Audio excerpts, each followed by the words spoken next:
महोदय, आज जब इस राष्ट्रीय राजधानी क्षेत्र विधेयक के ऊपर मैं समर्थन करने के लिए खड़ा हुआ हूं, तो पहले मैंने विपक्ष के विद्वान वक्ता महोदय का वक्तव्य सुना तो मुझे विचित्रता का अनुभव हुआ और संपूर्ण विपक्ष को देखकर विस्मय हो रहा है। विचित्रता इसलिए कि उन्होंने कहा कि I have not seen any parallel anywhere, तो मैं भी कहना चाहता हूं ये पहली बार ऐसा हो रहा है कि किसी देश की राष्ट्रीय राजधानी में उस देश की केंद्र सरकार की शक्तियां उससे अधिक शक्तियां किसी और की होनी चाहिए। मेरे विचार से दुनिया में ऐसा कोई दूसरा उदाहरण देखने को नहीं मिलेगा। So I support what Abhishek Manu Singhvi ji has said, I am unable to find parallel anywhere in the world.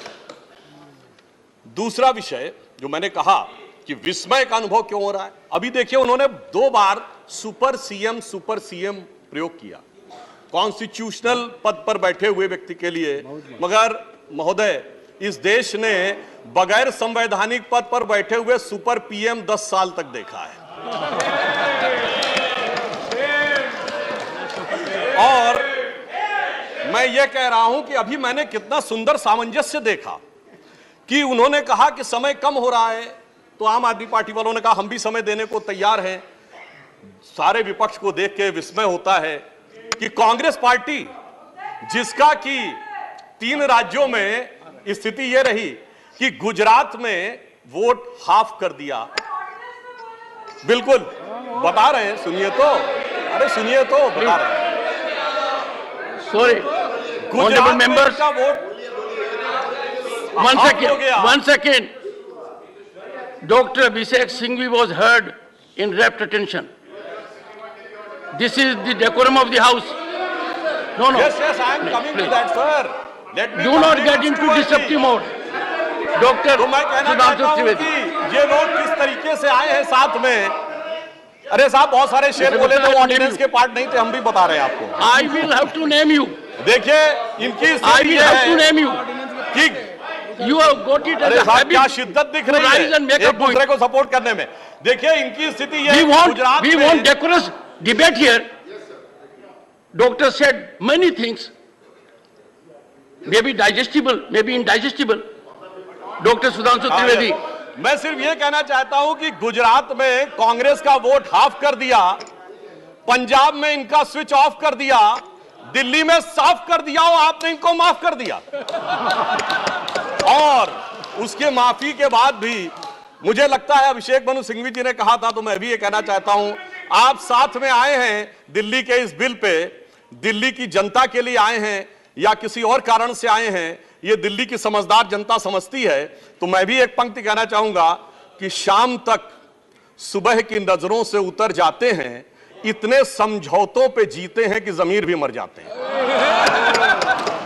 अब यह एक संवैधानिक विषय है, संवैधानिक विषय है कि यह जिस प्रकार से संविधान में लागू होना चाहिए, परंतु उसके साथ राजनीतिक टीका टिप्पणी की जा रही है, तो एक सैद्धांतिक विषय भी आता है। तो मैं संवैधानिक और सैद्धांतिक दोनों विषयों का जवाब दूंगा। I will reply both the constitutional and conceptual aspect.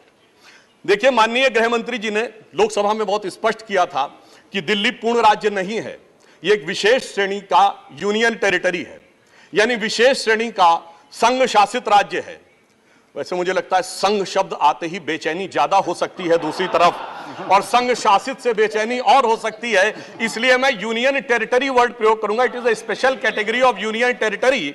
और वैसे भी आजकल अंग्रेजी के प्रति मोह बहुत ज्यादा है, क्योंकि अपने गठबंधनों का भी नाम अंग्रेजी में ही ज्यादा रखा जा रहा है। संविधान में जो भाग 8 में उल्लिखित, वैसे तो जब मैंने टीवी चर्चा के दौरान कई बार विपक्ष के लोगों से INDIA का हिंदी फुल फॉर्म पूछा, तो पहले दिन तो लोग गूगल देख के भी नहीं बता पाए। खैर, अब मैं कहना चाहता हूं कि संविधान के भाग 8 में उल्लिखित प्रावधानों के अनुसार, अरे सुनिए बात, देखिए संविधान के भाग 8 में उल्लिखित प्रावधानों के अनुसार अनुच्छेद 239 से 242 तक संविधान में इस विषय का पूर्ण वर्णन है। अनुच्छेद 239AA में इसका विशेष प्रावधान किया गया है।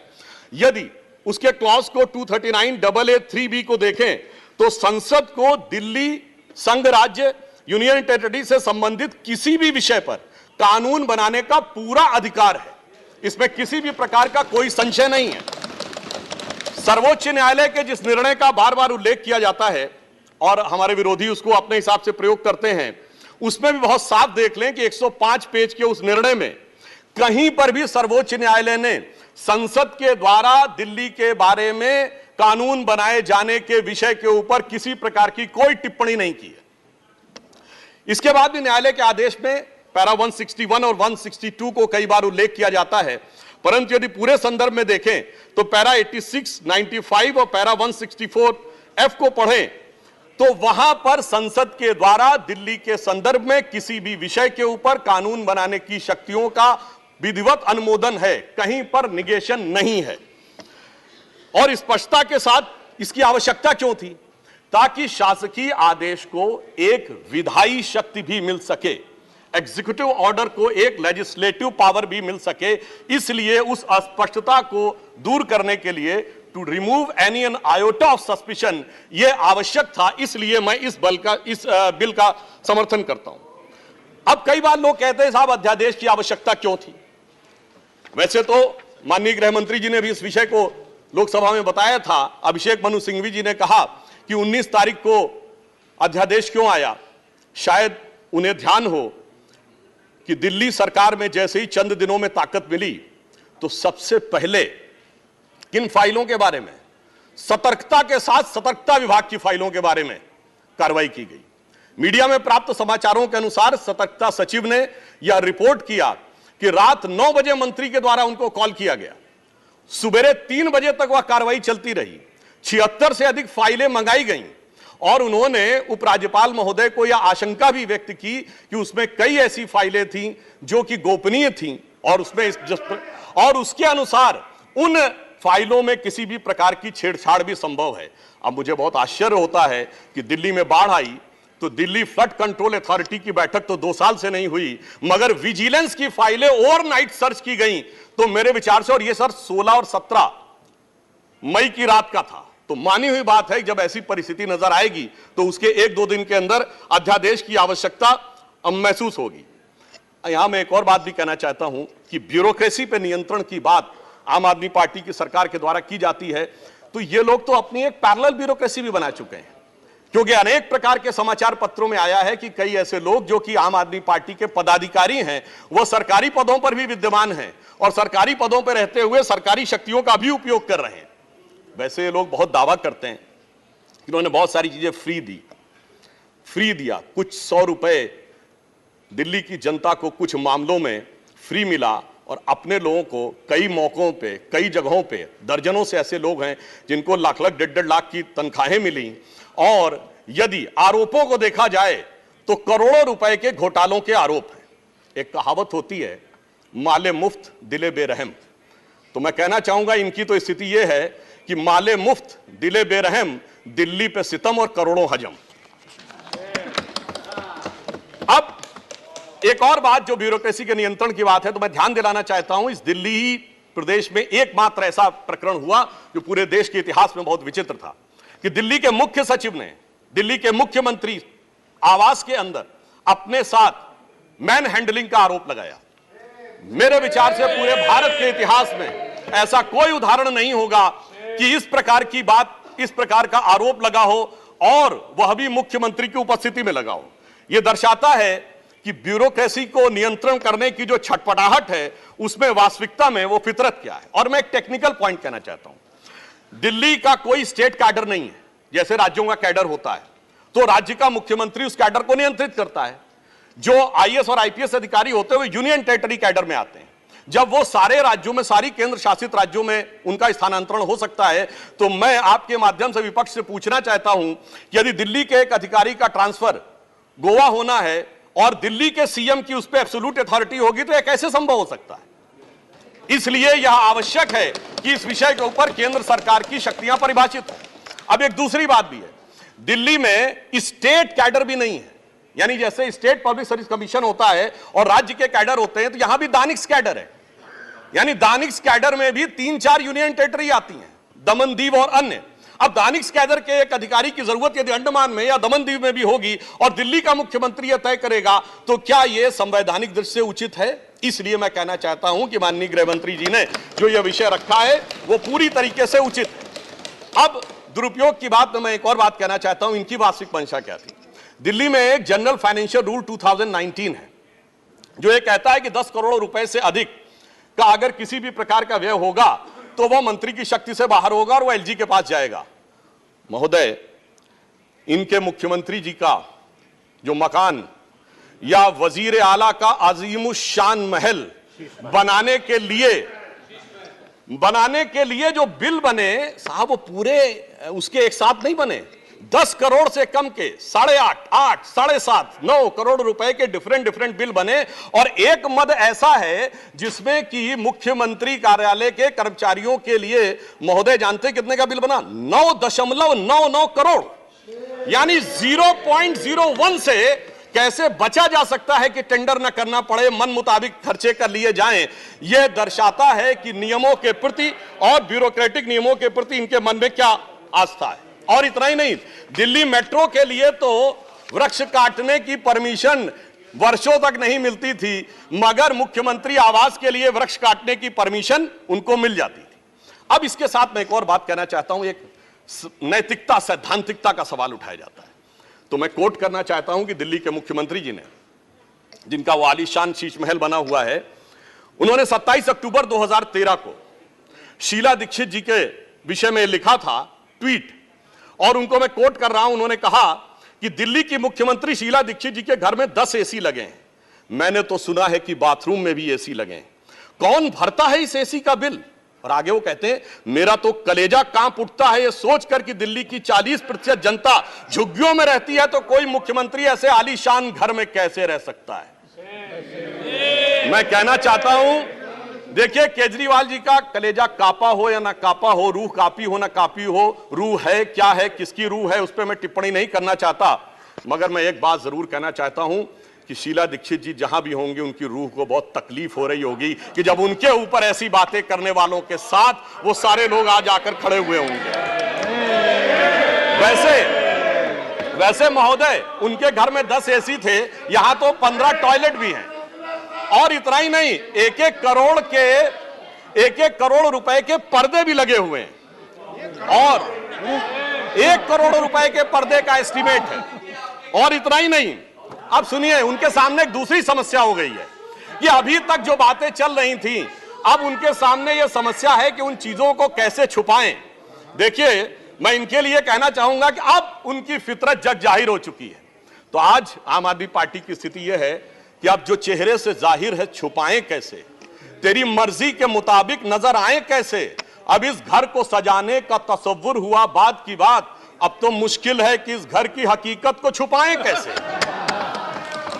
और यहां पर इसके बाद मैं कटाक्ष के बाद एक बात करुणा के साथ कहना चाहता हूं कि अन्ना हजारे के आंदोलन से निकली हुई वो पार्टी जो एक कमरे के मकान में रहते थे, और उससे निकली हुई पार्टी आज सैकड़ों करोड़ के आलीशान मकान में रहती हैं। तो मैं कहना चाहता हूं कि दिल्ली की जनता और जिन जिन लोगों ने उस आंदोलन का समर्थन किया, उनके ऊपर भी एक आघात है। और साथ ही साथ ये एक बात का और भी संकेत देता है, फूड फॉर थॉट है देश के लोगों के लिए, कि एक्सपेरिमेंटल पॉलिटिक्स कई बार बड़े विचित्र परिणाम भी देती है।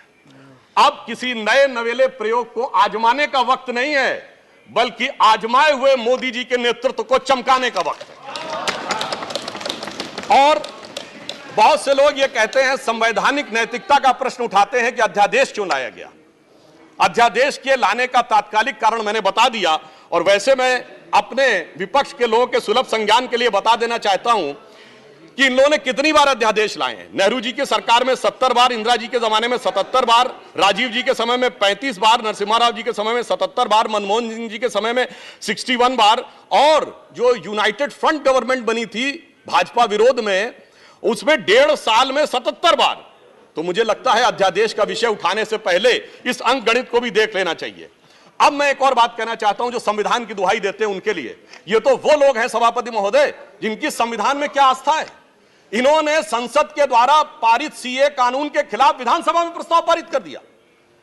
यह संविधान का सम्मान है। और वो सिटीजनशिप अमेंडमेंट एक्ट था। नागरिकता का विषय तो पूर्ण राज्य का भी विषय नहीं हो सकता।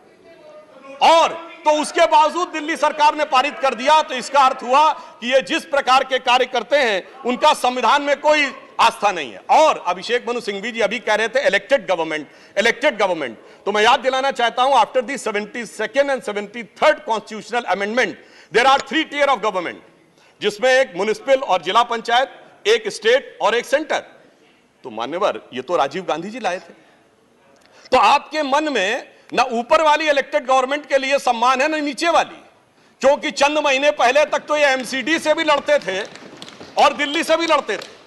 तो जब आप कॉन्स्टिट्यूशनल वैलिडिटी की बात करें तो मेरे विचार से तीनों गवर्नमेंट की बात होनी चाहिए और केंद्र सरकार के संबंध में केंद्र से अधिक संवैधानिक शक्ति इलेक्टेड गवर्नमेंट में इस विषय के ऊपर किसी और की नहीं हो सकती। और मैं एक और बात वेदना के साथ कहना चाहूंगा, ये तो वो लोग हैं जिन्होंने गणतंत्र दिवस की परेड पर भी संवैधानिकता की बात करते हैं, जिस दिन संविधान लागू हुआ उसकी पूर्व संध्या पर प्रदर्शन किया था। महोदय मैं बताना चाहता हूं कि जिस समय इमरजेंसी लगी थी तब भी हमने कभी 15 अगस्त और 26 जनवरी के दिन राजनीति करने का प्रयास नहीं किया। तो वो लोग जब संवैधानिकता की दुहाई देते हैं तो बहुत आश्चर्य लगता है। और जब बार बार यह स्पष्ट किया जा चुका है कि फुल स्टेट नहीं है महोदय, मगर ये फुल स्टेट से भी संतुष्ट होने वाले नहीं है, इन्हें तो सुपर स्टेट चाहिए। और फुल स्टेट से सुपर स्टेट की दौड़ में मुझे डर इस बात का है कि मेंटल स्टेट में भी ना पहुंच जाए कहीं, तो कोई आश्चर्य की बात नहीं हो सकती है। और यह बात इसलिए कह सकते हैं कि 49 दिनों की वो सरकार, जब कांग्रेस पार्टी ने इनकी पालकी ढोकर सत्ता की दहलीज पहली बार पार कराई थी, उसके द्वारा अगर आप पारित इनका लोकपाल विधेयक देख लें तो उसमें संसद और सुप्रीम कोर्ट और जाने क्या क्या सारी चीजों को एक में मिला लिया गया था। और मैं एक बात और कहना चाहता हूं, ये तो वो पार्टी देश का संविधान छोड़िए अपनी पार्टी के संविधान में आस्था नहीं रखती। जब आम आदमी पार्टी बनी थी तो उसके संविधान में व्यवस्था थी कि उनका अध्यक्ष या संयोजक 3 वर्ष के लिए होगा और अधिकतम 2 बार होगा। मगर जो मीडिया में प्राप्त समाचारों के अनुसार 3 साल पहले उन्होंने वो संविधान में चेंज कर दिया, यानी अब जीवन पर्यंत या अपनी इच्छा के प्रसाद पर्यंत केजरीवाल जी इस विषय के ऊपर रह सकते हैं। तो मैंने इसलिए कहा ना, अपने संविधान के बारे में बात करिए। और मैं ये भी कहना चाहता हूं कि इन्होंने अपनी कार्यकारिणी में ऐसे भी प्रस्ताव पारित किए हैं संविधान के संदर्भ में कि साहब इनके यहां परिवार के भी कितने लोग काम कर सकते हैं, जो मेरे विचार से बड़ी बड़ी परिवार वाली पार्टियों ने भी कभी अपने पार्टी के प्रस्तावों में इन प्रस्तावों को नहीं पारित किया होगा। और मैं ये भी कहना चाहता हूं कि बहुत आश्चर्य लगता था कि जब ये इंडिया अगेंस्ट करप्शन के स्वरूप से आगे बढ़े थे, तब एक ही पंक्ति में बता देना चाहता हूं, क्योंकि जब आप इसकी बात करते तो क्या क्या नहीं था, कहां से बात शुरू हुई थी, हम राजनीति में नहीं आएंगे, फिर कसम खाते कांग्रेस का साथ नहीं लेंगे, फिर उसके बाद बंगला नहीं लेंगे, फिर शपथ खाते गाड़ी नहीं लेंगे, फिर शपथ खाते सुरक्षा नहीं लेंगे। और आज स्थिति यह है, मैं सिर्फ यह कहना चाहता हूं कि जितनी बातें ये कहते थे वो सारी चीजें आवश्यक है, मगर यह दर्शाता है, क्योंकि मैं किसी की सुरक्षा के प्रति खिलवाड़ करने की बात नहीं करता, पंजाब जैसा राज्य संवेदनशील है, वहां के मुख्यमंत्री के पास सुरक्षा होनी चाहिए। परंतु मैं सिर्फ यह कहना चाहता हूं कि यह इस बात में जो कहना चाहते हैं कि इन्होंने कितना बदलाव किया है मान्यवर, इसलिए कभी कभी इनके 10 वर्ष के अंदर चरित्र में इतना बदलाव, ये कहते सबसे जल्दी सत्ता में आए। महोदय मैं कहना चाहता हूं, भारतीय जनता पार्टी और जनसंघ हम 1951 में बने, हमने 72 साल में कभी कांग्रेस से समझौता नहीं किया, इन्होंने 72 दिन में समझौता किया, तब ये सत्ता में आए।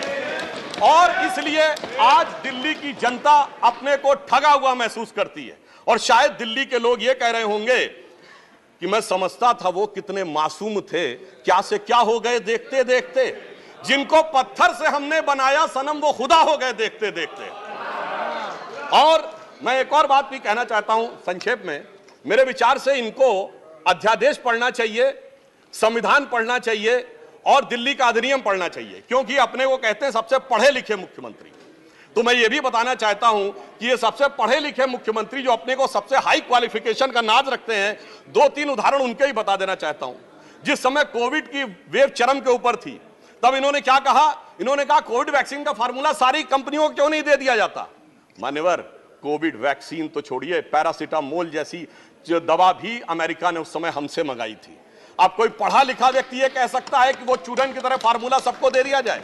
तो कभी कहते हैं कि YouTube के ऊपर फिल्म क्यों नहीं लाद दी जाती है। अरे भाई, वो सरकार का अधिकार का क्षेत्र नहीं है।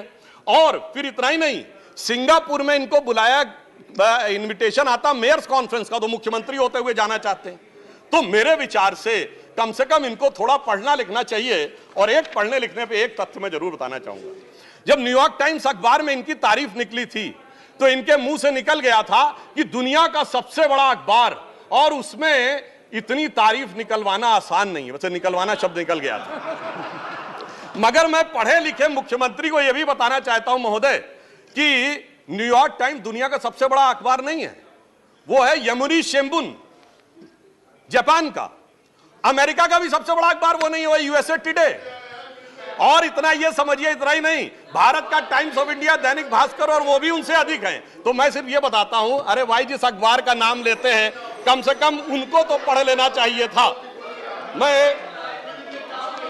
मैं आपको अधिक समय न लेते हुए मैं सिर्फ ये कहना चाह रहा हूं महोदय कि इनको ना पढ़ाई से मतलब है, इन्हें ना पढ़ाई से मतलब है, न लिखाई से मतलब है, इन्हें तो बस कमाई से मतलब है, और वो भी ऊपर वाली कमाई से। और अंत में मैं कहना चाहता हूं सर, अंत में एक लाइन और कहना चाहता हूं कि आज सब लोग मिले, आम आदमी पार्टी और कांग्रेस एक साथ मिले, भारत की सबसे पुरानी पार्टी, पुरानी धुरानी पार्टी, नई पार्टी, नई नवेली पार्टी, अजब अलबेली पार्टी, सब मिलकर एक हो गए। मगर प्राप्त क्या किया? दोनों ने सिद्धांतों से समझौता किया, और कांग्रेस ने भी इतना सयाना दांव चला कि इन्होंने अगर उनका हाथ पकड़ के दिल्ली अध्यादेश पर समर्थन लिया हो तो अविश्वास प्रस्ताव ले आए, लीड उनको मिल गई। तो इसलिए मैं कहना चाहता हूं अंत में कि इन लोगों को आखिर में क्या प्राप्त हुआ, ये पंक्ति कह के समाप्त करता हूं कि इनको विधेयक भी नहीं मिला और सम्मान भी नहीं मिला, यानी इज्जत भी गई, बात भी नहीं मिली। तो एक पंक्ति कहता हूं, न तुम ही मिले, आप लोगों के लिए लागू है, न तुम ही मिले न मयस्सर तुम्हारी दीद हुई, दीद मतलब साइट, न तुम ही मिले न मयस्सर तुम्हारी दीद हुई, तुम ही कहो ये मुहर्रम हुई कि ईद हुई।